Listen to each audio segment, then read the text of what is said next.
The third most widely shared fear is the fear of public speaking. So if you are a first timer to public speaking, you're making your first talk at a friend's birthday or a Christmas party, this video is for you because I want to give you 3 tips just before you give that speech, which should help you to be better and be the best version of yourself. Whether you hate it or love it, this video is for you. All right, let's get into it. Now, if you're about to give a talk to whoever you're addressing, friends, family, audiences you don't know, it's daunting, it's scary, I know, trust me. Whether this is the first one you're ever gonna do, and maybe the last, or this is your 100th, it's still daunting and it's still a little bit scary. But one thing that I've discovered over time that I feel is not often or spoken about enough is this: the audience is your friend. I have never seen in the history of public talks, apart from in movies which are misrepresented, someone speaking, messing up, and being booed off the stage. It does not happen. People would never boo someone at a live event, at a wedding, or whatever else, off a stage. So the audience is your friend. Don't be afraid of them. So what can actually happen on stage when you mess up? Stage fright. Okay, that's one. What else can happen? You lose your train of thought, you lose the words, you mix the slides up. It's the wrong slides. There's technical difficulties. There's an interruption, right? All these mess ups, right? If that actually happened, if I went on stage tomorrow in front of 1,000 people and did any one of those things, you know what the audience would do? They'd clap. They'd probably even stand up and clap. If they had a host, what that host should do, best practice, would be to jump on that stage and say, you know, like kind of give it up for this person, you can do it. And then obviously interject if they have to, if the stage fright doesn't change. But like, you're gonna come back and pitch in 5 minutes, take a breath. All right, let's move on, right? People wanna help people. No one is gonna be mean like that. So what you've seen in movies, if you've never spoken before in front of an audience, you've only seen public speaking disasters online or in movies, doesn't exist. So get rid of that impression of how it is. The audience is your friend. They're there out of choice. No one has a gun to their head to say, watch this lecture, like this lecture. They are out of choice there to see you, to listen to you, to be there. So the audience is your friend. Never forget that. Now, Matt, you ask, what happens if something does go wrong? I'll tell you. So I think there's 2 good methods to deal with a mess up on stage. And whatever that mess up is, you know, the slides are wrong, you lose your train of thought, you get distracted, interrupted, whatever it is, stage fright. You have 2 options. Acknowledge the problem and move on, or ignore the problem as if it didn't exist. Now, when you acknowledge the problem, I've done this in the past where, you know, something messes up, the slides are wrong. Oh, it seems like I have the wrong slides. All right, well, ladies and gentlemen, I'm gonna give you an example of working on the fly. I'm gonna give you an example of how I problem solve whilst in front of a large crowd. You make an example of how the problem, you're overcoming that live in real time. I think that's really powerful. That takes a bit more higher skilled public speaking ability to do because you have to think on the spot and improvise. And the other option, of course, is to ignore the problem and be smooth.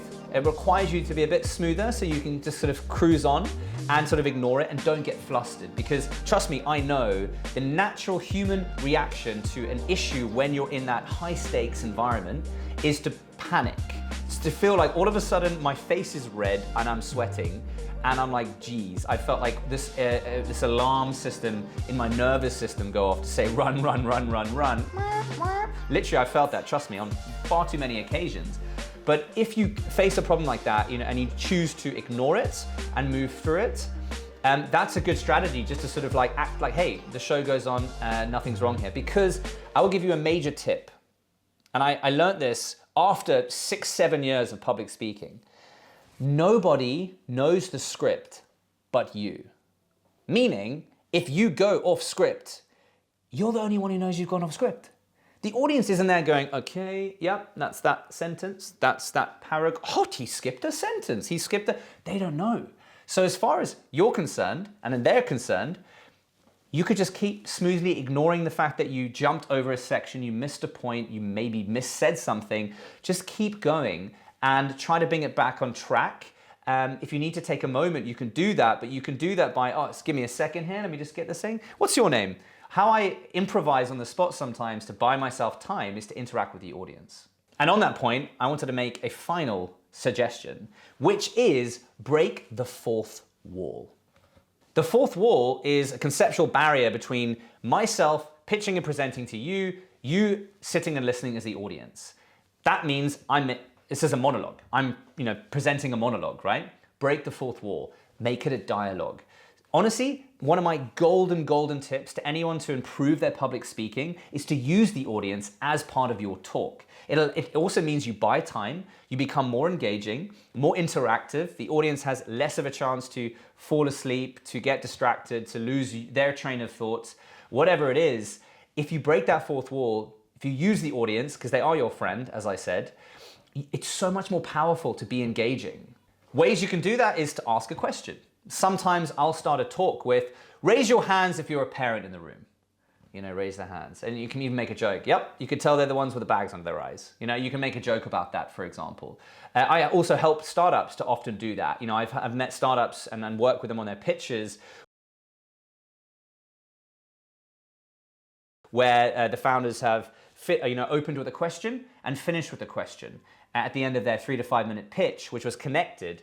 For example, a founder who was selling a product to parents, says, raise your hands if you're a parent in the room. At the end of the pitch, he said, now put your hands back up if you're one of those parents who'd buy this product. They all put their hands up, and this founder said, investors in the room, that's my target audience. Mic drop moment, really powerful stuff, right? But if you ask a question, the audience is all of a sudden like, oh, we have to engage with this. Hands up, hands down. We're more likely to remember the person who did the speech that got us all a little bit more excited and interactive instead of, falling asleep after a few seconds or a minute because, that's that nature of sitting and listening when it's just a monologue. Make it a dialogue by connecting with the audience. You want to win hearts and then minds. So connecting with an audience, being relatable, being recognizable, truthfully, if you do hit a scenario on a stage where you've messed up or you've gone off script, or you're struggling to recover, you can, honestly, a fail-safe I've seen people do is be human. It's simply go, whew, sorry everyone, public speaking is a bit scary, I'm losing my train of thought a little bit, need a second here. People will be on your side. People will come up to you afterwards and pat you on the back because you overcame what you acknowledged is their fear. This is not easy. This is scary.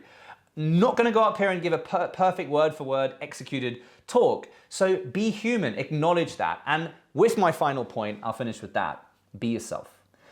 We all often, when we go up to do a talk for the first time, like to replicate or mirror what we've seen on TV or the BBC or whatever it is, right? We go up there and try to present like we see news presenters do it or kids TV show hosts do it, right? Which isn't us. Now, anyone doing a talk, you, me, him, her, them, they, could all go up and try and replicate David Attenborough. But none of us are David Attenborough, right? But we are all ourselves. None of us could go up there and replicate each other. So actually the most unique and special and organic thing you could do is be yourself, be the best version of yourself. So still go and find your bad habits, limit those, find your good habits, improve those and grow those, but be yourself. Don't go up and try and replicate me. Don't try and replicate someone else unless you're doing a comedy sketch, which could also be funny. But just be yourself because everyone else will connect with the relatability, the honesty. If you're scared, say you are. If you're nervous, say you are. That's fine. That's relatable and that's human. And people connect with relatability and just honestly applaud people for doing what they do when they get on stage. People applaud anyone who's willing to get up on a stage and do a public talk. Trust me, you might think, oh my God, I'm not made for this, I'm not right for this. Trust me, everyone in that audience is clapping you on. 3/4 of them would never do this and are just in awe of you. 1/4 of them are like, I like this, but I'm still applauding you because this still isn't easy for me, even though I'm someone who loves to do this and is in that 25% of people who enjoy it. Anyway, good luck in your first talk or your 100th talk. If it's your first or your 100th, watch yourself back because you can always improve. I can always improve. I'm continuously trying to improve. If you think I can improve, hit me up in the comments and I'll do that. That's it from this episode. Thank you so much for watching. Please like the video, and hey, share it with someone if you think it could be a valuable resource to help them overcome this public speaking barrier that so many see as a wall that can't be climbed. I guarantee you, some tips here: chip away at the wall, reduce its size, maybe make a hole in it, break through, and practice makes perfect. I am a great public speaker, I'll say that, and you can hire me to host a show or do a live show for you as well as an MC, moderator, or speaker, but I have a 20% natural ability and an 80% learnt ability. And if you don't have that natural ability, you can still get 80% of the way there by perfecting. And to be honest, I believe that anyone could get to anyone's level just with the right timing and practice.